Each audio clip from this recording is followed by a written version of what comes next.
In today's video, I'm gonna teach you how to change your name on Acuity. Let's dive right in and make this process as straightforward as possible.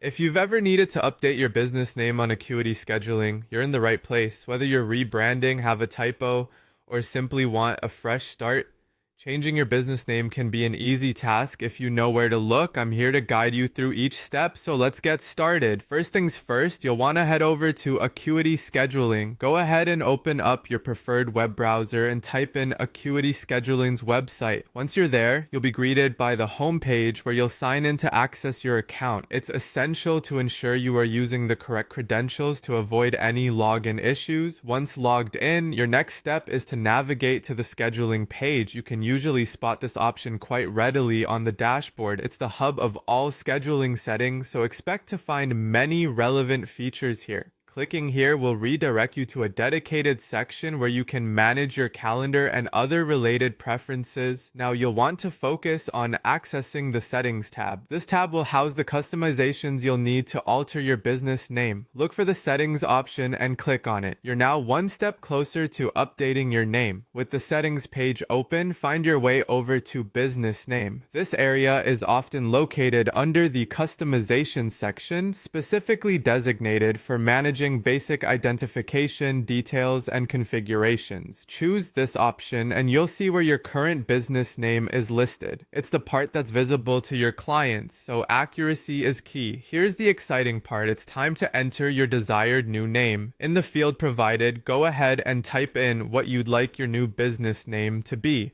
Double check your spelling and any type of punctuation used to ensure it properly reflects your brand or preference. Finally, to wrap this process up, don't forget to click on Save Changes. There should be a button clearly marked for saving any adjustments made. Clicking this will officially update your business name on your Acuity account. It's as simple as that. Remember, these changes may take a few moments to reflect across all your scheduling platforms. However, if done correctly, you'll successfully see your new name the next time clients interact with your service. And there you have it, a seamless update to your business name on Acuity. Thank you for following along today, and I hope this guide has been helpful.